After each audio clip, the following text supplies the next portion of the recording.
This video you're about to watch is quite an eyebrow raiser. Dr. Paul Spong was trained in he was trained in a college to be a whale trainer, and he became the whale trainer at the Vancouver Zoo, and he started training this killer whale there. But then after about a year, he began to realize that the whale was training him. It became real obvious to him. He says, wait a minute, the whale's actually, having more influence on his life than he's having on that one.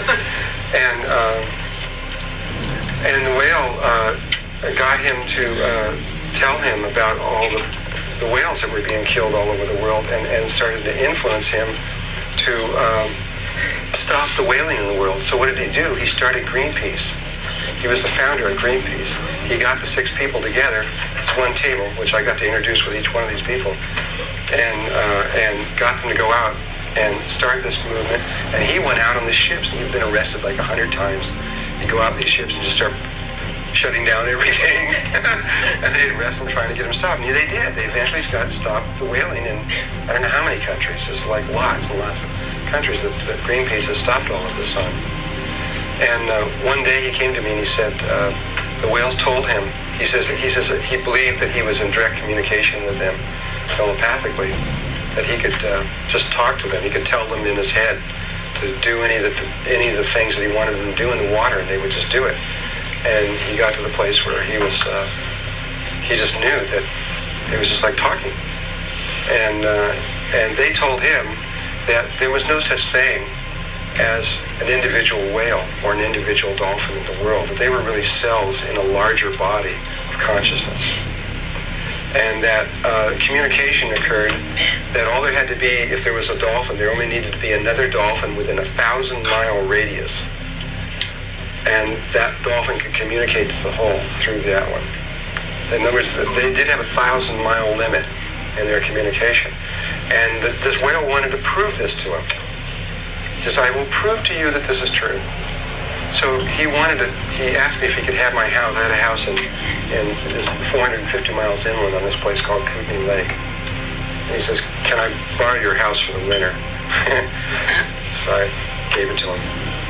And he went in, and he was going to set up a sensory deprivation tank to float in there to get still enough to be able to make the communication, but he never even put it together. And so I came back a few months later, 3 or 4 months later, and he had removed a few walls in my house. It was a funny feeling, I'll tell you. And put these windows there that weren't there before and things. It was really beautiful, but it was shocking. And he had still not made contact. He said, I need more time. And I said, well, okay. So, but I was there, so we were all living together. Him and his wife was living there, and me and my wife were living there, and my kids. And about 2 weeks later, he used to have, though if anybody who knows Dr. Paul Spong, you know Paul Spong? Yeah. He's got kind of short hair now, and he looks very kind of professional-like. But he used to have really long hair and a really long beard, and in those days. And he came into the room one morning after about 2 weeks, and he had shaved his beard off on one side of his head and cut the hair short on one side of his head. And I said to Paul, I know something's up. I'm sure of it. He says, yeah, I made contact last night. And he says, I'm sure that I did. I did it. And he says, they told me that I was going to be a large influence in the world in all of this, and that I had to look respectable. He says, so today is my transition day. So for that day, he walked around half and half, and the next day he shaved off the other side. And what they told him was, the way they were going to prove it was, he said that he was to go to this bay north of Vancouver, a very specific spot, and he was to go there with video equipment and everything so that he could prove what was about to happen. And he was to tell his people, he had a whole group of people that worked with him, he was to tell them what was to happen so that there would be like no backing out of this whole thing.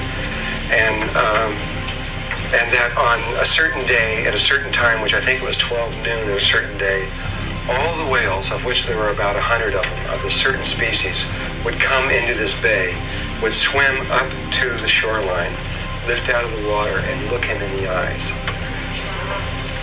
And that's exactly what happened. He went up there with about 30 people, and they put their microphones in the water and everything, and they sat around and they waited for this time. And sure enough, all these whales came swimming up to the shore, lifted out and looked him in the eyes. And obviously, he was never the same after that. He started the Orca Lab, which was started in that very spot, and he's been totally been immersed into whale research ever since then. And on his own, not using through the governments or anything else like he did before.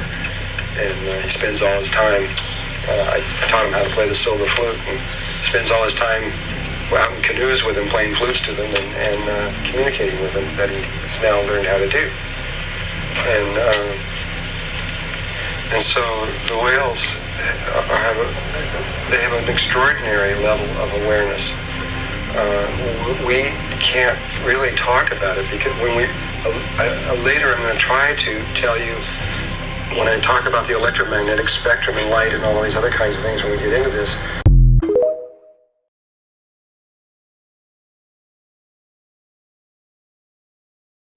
Yo!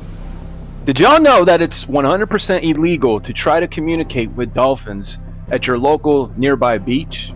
Did you know that if you get caught doing this, you can get fined up to $100,000 or sent to jail for up to a year? Now, the video clip I'm about to show you is for entertainment purposes only. I repeat, entertainment purposes only. And it has me raising eyebrows on what's the real reason why they've made it illegal to try to communicate with dolphins. Use your own discernment, comment below, but let's discuss it. This video you're about to watch is quite an eyebrow raiser. Dr. Paul Spong was trained in a